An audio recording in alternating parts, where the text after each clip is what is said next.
МКС на связи. Прием с высоты 400 километров. Рады слышать вас, Эльбрус. Михаил на связи, Геннадий Иванович тоже. Loud and clear. Astronomie, astrophysique, cosmologie, astroparticules. Ça se passe là-haut. Salut à toutes et à tous. À l'époque du début de la rayonisation de l'univers, les premières galaxies étaient enveloppées de gaz neutre et l'une des raies d'émission les plus brillantes des galaxies, la raie de l'hydrogène Lyman alpha, devait rester indétectable jusqu'à ce que l'univers devienne ionisé. Mais cette émission, qui est normalement absorbée par l'hydrogène neutre, est tout de même étonnamment détectée dans des galaxies précoces. Une équipe d'astrophysiciens vient de comprendre par quel mécanisme cela est possible, grâce à des observations du télescope Webb. Ils publient leur étude dans Nature Astronomy. De jeunes galaxies à forte formation d'étoiles ont été identifiées dans l'univers très jeune. Ces galaxies devraient être d'excellentes sources d'émissions Lyman alpha, une longueur d'onde de 1215,67 angstroms, qui est la raie d'émission intrinsèquement la plus brillante et qui provient de la désexcitation de l'hydrogène qui a été excité par le rayonnement des jeunes populations stellaires. Alors la série de raies de Lyman correspond aux énergies nécessaires pour exciter un électron dans l'hydrogène de son état d'énergie le plus bas à un état d'énergie plus élevé. La raie Lyman alpha correspond à la transition de n égale 1 à n égale 2 dans un atome d'hydrogène du niveau d'énergie la plus basse au niveau d'énergie suivant. Les niveaux d'énergie quantique dans l'hydrogène sont donnés par En qui est égal à moins 13,6 électronvolts sur n au carré. Il faut 13,6 électronvolts pour ioniser un atome d'hydrogène qui est dans son état fondamental, n égale 1. Et la différence d'énergie entre le niveau le plus bas, n égale 1, et le niveau suivant, n égale 2, correspond à une différence d'énergie de 10,2 électronvolts, et donc à un photon d'une longueur d'onde de 1215,67 angstroms. Un angstrom, c'est 10 puissance moins 10 mètres. Le processus peut se produire dans les deux sens. Émission d'un photon par désexcitation, c'est-à-dire passage de n égale 2 à n égale 1, ou bien absorption d'un photon par excitation, passage de n égale 1 à n égale 2. Lorsque l'atome d'hydrogène est ionisé, en revanche, il n'y a plus d'électrons, et cette émission et cette absorption n'existent plus. Mais elle peut réapparaître si l'hydrogène se recombine, si le proton attrape un nouvel électron. La raie Lyman alpha est très utile en astrophysique car elle peut nous renseigner sur la présence d'hydrogène neutre entre une source lointaine et nous, par exemple, en observant une baisse d'intensité à 1216 angstroms dans la lumière transmise. La quantité de lumière absorbée, ce qu'on appelle la profondeur optique, est proportionnelle à la probabilité que l'hydrogène absorbe le photon, sa section efficace, multipliée par le nombre d'atomes d'hydrogène sur son trajet.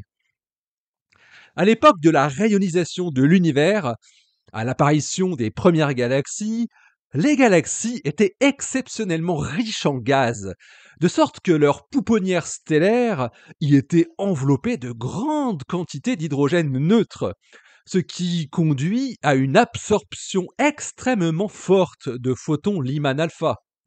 Et comme le milieu intergalactique est de plus en plus neutre à mesure que l'on va vers un redshift plus élevé, quand on remonte le temps vers le Big Bang, ce gaz neutre devrait disperser l'émission de Lyman alpha. Alors en raison de l'atténuation locale par un milieu interstellaire riche en gaz neutre et de la diffusion par le milieu intergalactique neutre lui aussi, l'émission Lyman alpha ne devrait être détectable que vers la toute fin de l'ère de la rayonisation, environ 1 milliard d'années après le Big Bang, c'est-à-dire un redshift inférieur à 5.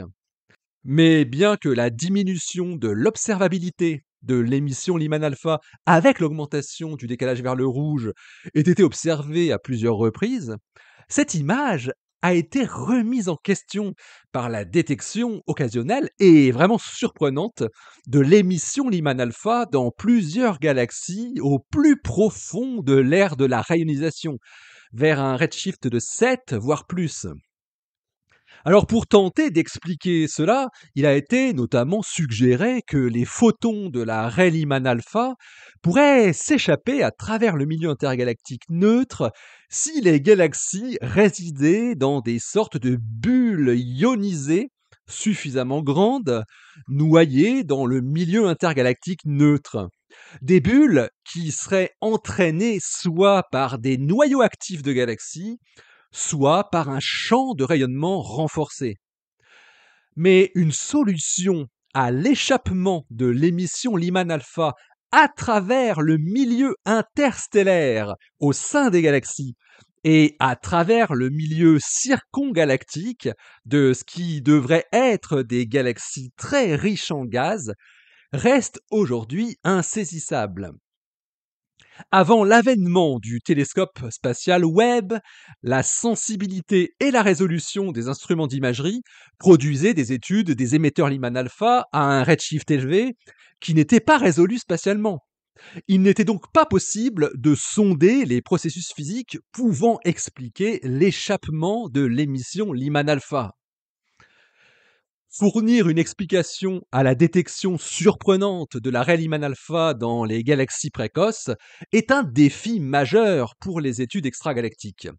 Et les récentes observations du télescope spatial Webb ont relancé le débat sur la question de savoir si le fait de se trouver au sein d'une surdensité de galaxies était une condition nécessaire et suffisante pour que les photons Lyman alpha puissent s'échapper.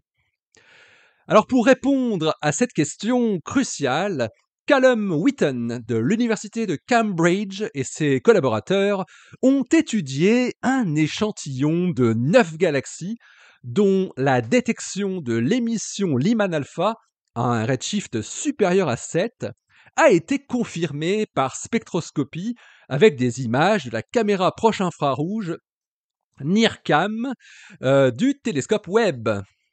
Et oui, la raie UV à 1216 angstroms est redshiftée dans l'infrarouge à environ 1 mm de longueur d'onde.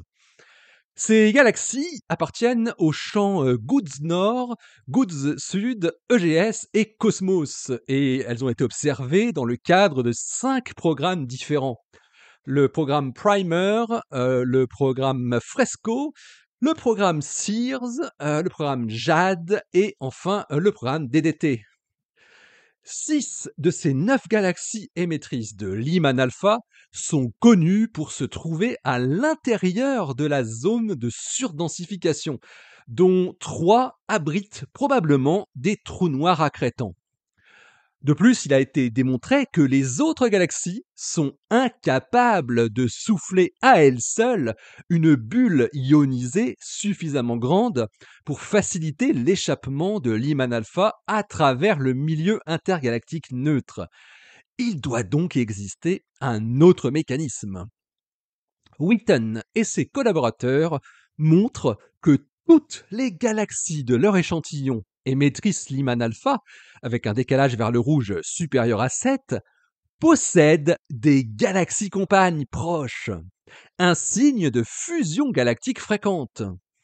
Alors pour confirmer que la présence d'une compagne proche serait le principal facteur réagissant la visibilité de la raie Lyman alpha, les astrophysiciens déterminent la fraction de galaxies compagnes vue dans un échantillon de galaxies de masse équivalente, à Z supérieur à 7, avec des données spectroscopiques à haute résolution, mais pour lesquelles la raie Lyman alpha n'est pas détectée. Eh bien, il trouve que 43% de ces galaxies ont des compagnes candidates à moins de 5 secondes d'arc de la galaxie centrale, à comparer avec une fraction de 100% pour les galaxies émettrices Lyman alpha.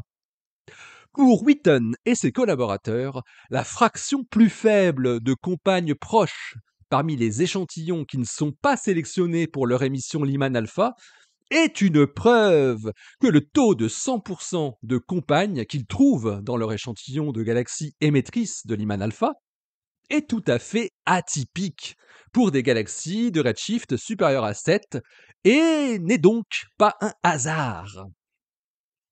Ensuite, pour renforcer les preuves observationnelles soutenant l'idée que les interactions continues entre galaxies conduiraient à une augmentation de la détectabilité de l'émission Lyman alpha pendant l'époque de la rayonisation, Wheaton et ses collègues ont exploré des fusions de galaxies comparables en utilisant le code de simulation AZAHAR.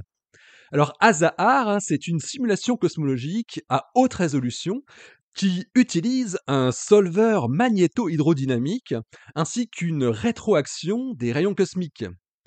Plus important encore, AZAHAR dispose également d'un transfert radiatif capable de reproduire la rayonisation de manière autoconsistante, tout en modélisant entièrement le milieu interstellaire des galaxies, avec une résolution spatiale maximale de 10 parsecs, et en résolvant la propagation et l'échappement des rayonnements ionisants à cette échelle. Les astrophysiciens arrivent à montrer que les galaxies qui subissent des fusions fréquentes ont des histoires de formation d'étoiles très mouvementées, qui entraînent des épisodes de forte émission Lyman alpha intrinsèque et facilitent l'échappement de photons Lyman alpha le long de canaux creusés dans le gaz neutre. Dans la simulation, l'évolution du taux de formation d'étoiles pour un groupe de 3 galaxies en fusion montre des cycles répétés de sursauts entraînés par de nombreuses fusions, des fusions majeures et des fusions mineures, et puis un plateau de formation d'étoiles élevé pendant l'épisode de fusion finale à un redshift Z d'environ 7. Cela se reflète dans l'évolution de l'émission Lyman alpha intrinsèque de chaque galaxie, ainsi que dans l'émission totale intégrée dans les 3 galaxies simulées, où il y a une correspondance claire entre les pics de formation d'étoiles et les pics d'émission Lyman alpha intrinsèque. Les simulations démontrent donc qu'un taux de formation d'étoiles élevé, qui est déclenché par des fusions de galaxies riches en gaz, entraîne une émission Lyman alpha plus forte, ce qui augmente la probabilité de détection de ces systèmes. En combinant la haute résolution et la haute sensibilité du télescope Webb avec des simulations de magnéto-hydrodynamique par transfert radiatif, Wheaton et ses collaborateurs démontrent ainsi que 3 ingrédients sont essentiels pour rendre l'émission Lyman alpha détectable dans les galaxies au plus profond de l'époque de la rayonisation. Premièrement, des fusions galactiques entraînant une forte émission Lyman alpha intrinsèque dans la galaxie hôte.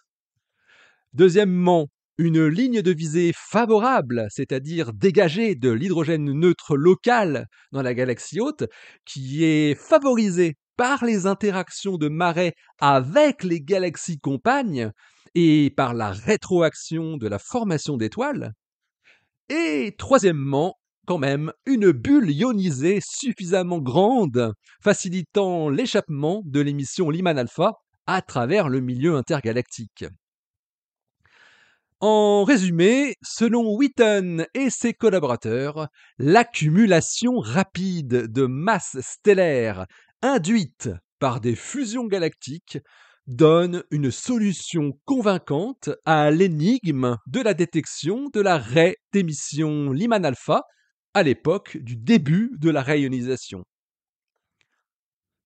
L'article de Callum Wheaton et ses collaborateurs est paru dans Nature Astronomy le 18 janvier 2024. Il porte le titre Décryptage de l'émission Lyman alpha profondément enfouie dans l'époque de la rayonisation. Allez, d'ici la prochaine, portez-vous bien. Restez bien les yeux vers le ciel et restez bien les pieds sur terre. Hein? Allez, et n'oubliez pas que vous pouvez soutenir Ça se passe là-haut. Ça me sera très très utile. Donc rendez-vous sur le site www.ça-se-passe-là-haut pour retrouver le lien, si vous l'avez oublié, le lien vers Tipeee. Merci beaucoup. Allez, salut!